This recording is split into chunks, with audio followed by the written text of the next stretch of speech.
నమస్తే. మనతో పాటు గోరేటి రమేష్ గారు ఉన్నారు. రాజ్యాంగ రక్షణ దళ్ ఏర్పాటు దిశలో భాగంగా మాట్లాడే ప్రయత్నం చేద్దాం. కొత్త వ్యవస్థను పూనుకుంటున్నారన్న రాజ్యాంగ రక్షణ దళ్ ఇవాళ దేశంలో ఉన్న బడుగు బలిగిన వర్గాలకు న్యాయం జరుగుతలేదని మీ ఆరోపణ ఎంతవరకు నిజం? ఇది 100% స్వతంత్రం వచ్చి 75 సంవత్సరాలు గడిచినప్పటికీ ఇప్పటికీ ఎస్సీ ఎస్టీల మీద ఇప్పటికీ అత్యాచారాలు అఘాయిత్యాలు జరుగుతూనే ఉన్నాయి.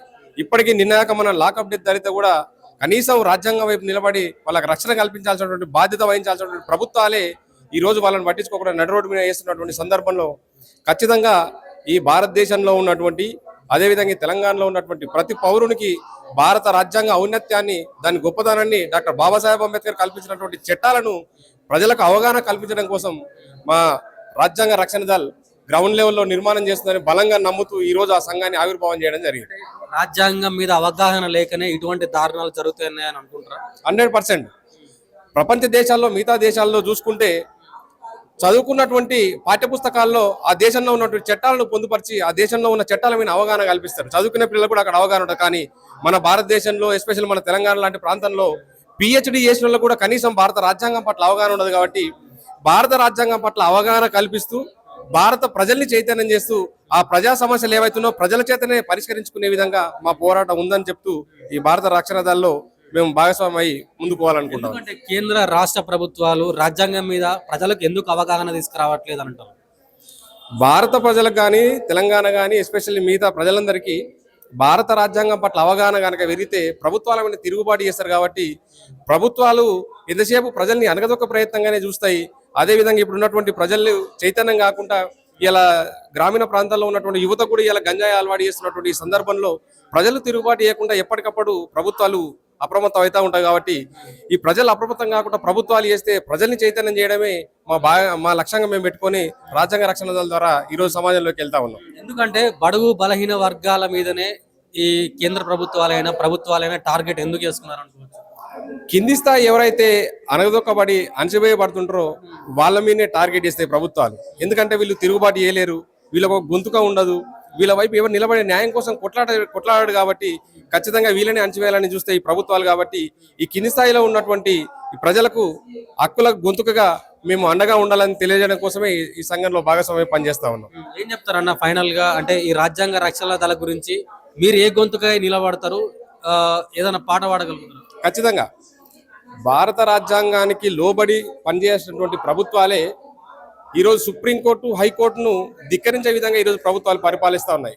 కాబట్టి ఖచ్చితంగా మా రాజ్యాంగ రక్షణ దళం మేము ఎందుకు ప్రజల్లోకి వస్తున్నాం అనే కాన్సెప్ట్ మీదనే ఈరోజు మేము నిర్మాణం చేయడం జరిగింది. కాబట్టి రాజ్యాంగ రక్షణ దళ్ బహుజనులకే మేము రక్షణ చల్, రాజ్యాంగ రక్షణ దళ్ బహుజనులకే మేము రక్షణ చల్, మండే నిప్పుల కొలిమే మా సైన్యం, మహనీయుల ఆలోచన మా మార్గం, మండే నిప్పుల కొలిమి మా మార్గం, మహనీయుల ఆలోచన మా ధైర్యం, కులం పేర హింసించి మతం పేర దూషించే మనువాదులపైనేరా మా యుద్ధం, బహుజనుల బంధుకై నవభారత్ నిర్మించగా రణం చేయ కదిలినౌ రాజ్యాంగం రక్షించగా, రాజ్యాంగ రక్షణ దళ్ బహుజనులకే మేము రక్షణ చల్. రాజ్యాంగం పేరు మీదనే పేజీలు పీకేస్తున్నారు. ఎందుకంటే మీకు ఒక చిన్న ఉదాహరణ చెప్తా. ఎస్సీ ఎస్టీ యాక్ట్ ఉంది, అందులో యాంటిసిపేటరీ బెయిల్ అనే ప్రొవిజన్ లేదు. కానీ జడ్జిలు ఏం చేస్తున్నారంటే రాజ్యాంగంతో ఉడవికి ప్రక్రియలో వాళ్ళు ఎస్సీ ఎస్టీ యాక్ట్లో యాంటిసిపేటరీ బెయిల్ ఇస్తున్నారు. దానివల్ల పోలీసులు ఏం చేస్తున్నారు, ఇక్కడ 41 SCRP ఇస్తున్నారు. మీకు ఎగ్జాంపుల్ చెప్తున్నా, మంచి జడ్జిలు ఉన్నారు. జ్యుడిషియర్లో కూడా రాజ్యాంగాన్ని ఖరాబ్ చేయాలంటే రాజ్యాంగాన్ని ఖరాబ్ చేయాలంటే చట్టసభలలో అలర్ట్ చేస్తున్నారు. జ్యుడిషియర్లో కూడా జొరబడాలని కొన్ని తీర్పుల ద్వారా కొన్ని అంశాల ద్వారా రాజ్యాంగాన్ని ఖరాబ్ చేసే ప్రయత్నం చేస్తున్నారు. కానీ దాన్ని మేము ఎదుర్కొంటూ ఎన్నో జడ్జిమెంట్లను సవాలు చేస్తూ ఎంతమంది బాధితులకు న్యాయం చేసినాం. ఈరోజు రాజ్యాంగ రక్షణ అవసరం, దానికి ముందు వరుసలో న్యాయవాదులు అవసరం. ఎంత పోరాటమైన రోడ్డు మీద చేసినంత మాత్రాన జ్యుడిషియల్ అనేది కోర్టులో జరుగుతుంది. ప్రజలకు న్యాయం చేసేది న్యాయస్థానం మాత్రమే. కాబట్టి దీనికి మద్దతుగా మేము ఈరోజు రాజ్యాంగ రక్షణ అవసరం. ఎందుకంటే భావ ప్రకటన స్వేచ్ఛ లేదు.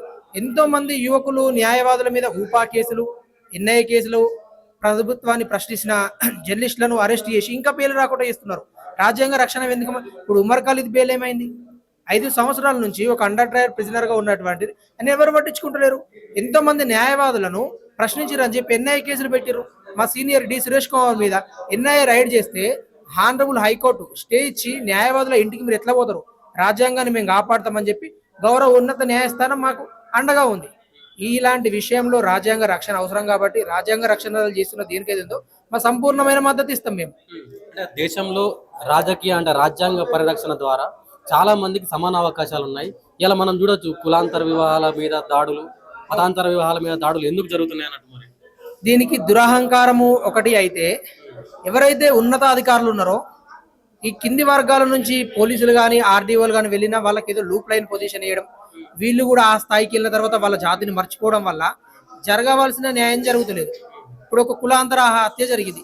మనం బెస్ట్ ఎగ్జాంపుల్గా తీసుకుంటే దేశంలో ఎన్ని కేసులు జరిగినా మనం ప్రణయ్ అమృత కేసులో సాధించిన విజయం ఎందుకు? ఆ కేసులో మనం స్పెషల్ పబ్లిక్ ప్రాసిక్యూటర్గా ఏదైతే ఎస్సీ ఎస్టీ ప్రివెన్షన్ యాక్ట్ 1989 ఉందో, బాధితునికి నచ్చిన అంటే ఆ ఎస్సీ కులామానికి జరిగిన బాధితునికి నచ్చిన న్యాయవాదిని పెట్టుకోవడం వల్ల ఆ కేసులో వాళ్ళకి యావజ్జీవ శిక్ష పడ్డది. ఏవనైతే ఎవరు ఉన్నారో వాళ్ళకు ఉరి శిక్ష ఏమని చెప్పి కోర్టు తీర్పిచ్చింది. సో ఈ కులాంతర హత్యలు ఇవన్నీ జరిగినప్పుడు ఏంది, చట్టము అనేది ఫెయిల్ అవుతుంది. వీళ్ళు ఏమంటున్నారంటే మనం ఏదైనా ఉద్యమాలు చేస్తే లా అండ్ ఆర్డర్ ఫెయిల్ అవుతుంది. వాడు లా అండ్ ఆర్డర్ని ఫెయిల్ చేస్తున్నాడు, ఈ వెళ్ళిన వాళ్ళని ఫెయిల్ చేస్తున్నాం అంటున్నాడు. సో దానికి ప్రివెన్షన్ గా మనం ఏం చేస్తున్నామంటే ఈ కాన్ నుంచి ఇప్పటి నుంచి ఏది జరిగినా చట్టం లోబడి జరగాలి. ఎస్సీ ఎస్టీ యాక్ట్ ఏం చెప్తుంది, ఈ కులాంతర హత్యలు జరిగినప్పుడు సెక్షన్ 4 ఉంటుంది. ఎవరైతే ఏసీపీ గారు కానీ ఆర్డీఓ గారు చేయకుంటే ఆ సెక్షన్ 4 కింద డిపార్ట్మెంటల్ యాక్షన్ తీసుకుని వాళ్ళని సస్పెండ్ చేయమని చెప్తుంది. మొన్న చూసుకుంటే మార్వాడి ఇష్యూ జరిగినప్పుడు ఆయన పన్నీరా కొడుతారు, ఆయన 41 ఎట్లా ఇస్తాడు డిఎస్పీ ఏసీపీ గారు. సో ఏమంటున్నామంటే కులాంతర హత్యలు జరగడానికి మెయిన్ ప్రభుత్వం సపోర్ట్ ఉంది. ఎందుకు వాళ్ళు ఉన్నత వరకు ఉన్నారు. ఈ కులం చేసుకుంటే ఏ రోజున్నా వీళ్ళు ఈక్వల్ అడుగుతారు. కులాంతర వ్యవహారాలు జరుగుతాయి. నిన్న షాద్నగర్లో జరిగిన ఘటన ఎంత బాధాకరం. అబ్బాయిని కాకుండా అబ్బాయిని అన్నం తీసుకెళ్లి 6 రోజులు విపరీతమైన టార్చర్ చేసి 25% మాత్రమే బర్న్ చేశారు. ఎందుకు? వాడు గిల కొట్టుకోవాలని చెప్పి కొట్టుకొని చచ్చిపోయింది వాడు. ఇది ఎంత ఘోరమైన విషయం. కులాంతర వ్యవహారాలు ఎన్ని జరిగినా వాటికి ఏం చేస్తున్నారు. మన హైదరాబాద్లో చూసుకుంటే దానిలో మనం కన్విక్షన్ వేయించినాం. ఆ బాలనగర్ కేసులో ప్రణయ్ అమృత దానిలో చేయించినాం. మాలబంటి కేసు కూడా ఉంది. సో దీని మీద కూడా మనం ఎవరైతే స్పెషల్ పబ్లిక్ ప్రాసిక్యూటర్ అమృత ప్రణయ్ కేసులో దర్శనం నరసింహ గారు ఉన్నారో వాళ్ళని అపాయింట్ చేయించినాం. అది స్కెడ్యూల్ పడ్డది. అందులో కూడా కుల దురంకార హత్యలు చేస్తే చెప్పించలేదని చెప్పి నల్గొండ స్పెషల్ ఫాస్ట్ ట్రాక్ కోర్టులో డే బై డే విచారణ జరుగుతుంది. ఇంకొక 30 రోజులలో ఆ కేసు విచారణ జరిగి వాళ్ళకి ఇంకా బెయిల్ రాలేదు. మనము మనతోట ఎంత ప్రయత్నం చేసి ఎస్టీ ఎస్సీ యాక్ట్లో కానీ 1969 సివిల్ రైట్స్ యాక్ట్ పౌర హక్కులు కేవలం ఎస్సీలనే కాదు, మనుషులు ఎవరికైనా భారత రాజ్యాంగం ఆర్టికల్ 14 రైట్ టు ఈక్వాలిటీ ఇచ్చింది, సమానంగా బతికే హక్కు ఇచ్చింది. వీళ్ళ మీద జరిగినప్పుడు దాడులు జరిగినప్పుడు మనం కూడా తీసుకుంటామని చెప్పి civil rights act 1969 SC ST act 1989 ప్రకారం వాళ్ళకు వీలైనంత న్యాయం చేసే దృష్టిలో మేము న్యాయవాదులుగా పోరాటం చేస్తున్నాం. మీరు చెప్తున్నారు అధికారుల దురహంకారం వల్ల కూడా ఇట్లా దాడులు జరుగుతున్నాయని చెప్తున్నారు. చాలా మంది అధికారులు వాళ్ళ ప్రాణాలను తీసుకున్న పరిస్థితులు కూడా, అంటే పై అధికారులు వేధిస్తున్నారని వాళ్ళ ప్రాణాలు తీసుకుంటున్నారు కదా. మరి ఇది ఎక్కడిది? అంటే వాళ్ళకి రాజ్యాంగం మీద అవగాహన లేదందులేనా? లేదు అనలేక కాదు, కానీ అధికారుల ఒత్తిడితోటి మనం చూసుకుంటూ అశ్వరావుపేట సిఐ దాడికి ఒక ఎస్సీ మాల ఎస్ఐ సబ్ ఇన్స్పెక్టర్ పురుగుల మంది దాగి చచ్చిపోయాడు. ఇప్పటికీ దానిలో ఛార్జ్ షీట్ లేదు. ఎందుకు జరుగుతుందంటే కుల దూరహంకారం. అంటే వీళ్ళకి రాజ్యాంగం తెలుసు, కానీ వీళ్ళు రాజ్యాంగ హక్కులు ఇచ్చిన వాళ్ళు కింది స్థాయి నుంచి పైకి వచ్చేసరికి కొడుకల్లారా మీరు మా స్థాయికి వస్తారా, మీరు మా పక్కన కూర్చుంటారా, రేపు నువ్వు సిఐ అవుతావా, నువ్వు డిఎస్పీ అవుతావా, నీకు చిన్న వయసు ఉంది అని చెప్పి వాళ్ళను మానసిక వేదనకు గురి చేసి మొన్న మనం చూసుకుంటే అయితే ఒక ADGP additional director general of police Telugu రాష్ట్రాల నుంచి అయ్యి సూసైడ్ చేసుకొని చనిపోయాడు. మనం అంటే చదువు ద్వారానే మారుతుందని కాదు, మనలో కాకుండా పరివక్త అనేది ఆ అధికారులలో కూడా అవ్వాలి. దీని మీద అవగాహన కల్పించాలి. ఇలాంటి జరిగినప్పుడు ఏంటంటే మనం చూసినాం స్పీడీ జస్టిస్ అని చెప్పి దిశ కేసులు ఏం చేసిరు, బాధితులకు ఒక న్యాయం అని చెప్పి చంపేసారు. ఇది న్యాయమా? ఆ చచ్చిపోయిన 4 కుటుంబాలు ఎంత బాధపడుతున్నారు. అదే ఈ ఏడీజీపీ కేసులో ఎందుకు చేయడం లేదు? ఎందుకు చట్టంలో చట్టసభలలో ఈవెన్ కోర్టులలో కూడా వాళ్ళు ఉన్నారు. మన వాయిస్ రావాలంటే మన న్యాయవాదులుగా, మన మిత్రులుగా, మన పాత్రికేయ మిత్రులుగా మనం కొట్లాడితేనే ఇది మనకు సాధ్యమవుతుంది.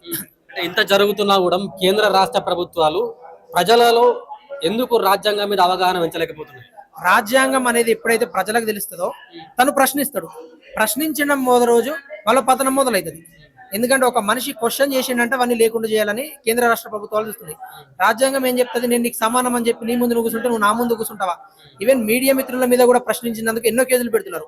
ఎందుకంటే ఈ రోజు ఈ మోదీ గవర్నమెంట్ కానీ ఇక్కడున్న గవర్నమెంట్లు కానీ మీడియా మీద ఎందుకు చూస్తున్నా మీరు అన్న రాజ్యాంగాన్ని తెలియదు. రాజ్యాంగాన్ని తెలియజేసుడు కాదు, రాజ్యాంగం గురించి మాట్లాడినా వాళ్ళు దెబ్బ తీసుకుంటారు. ఎందుకు? రాజ్యాంగం సమాన అవకాశాలు ఇచ్చింది కాబట్టి ప్రజలు తిరగబడితే మా అధికారాలు పోతాయి. ప్రజలకు రాజ్యాంగం తెలిసిందంటే మాకు ఓట్లు పడవు, వాళ్ళు వెల్ఫేర్ కోరుకుంటారు, వాళ్ళు ఈక్వాలిటీ కోరుకుంటారు, వాళ్ళు ఏదైనా కోరుకుంటారు. కాబట్టి వాళ్ళని రాజ్యాంగం తెలియకుండా కర్మరుగు చేస్తున్నారు.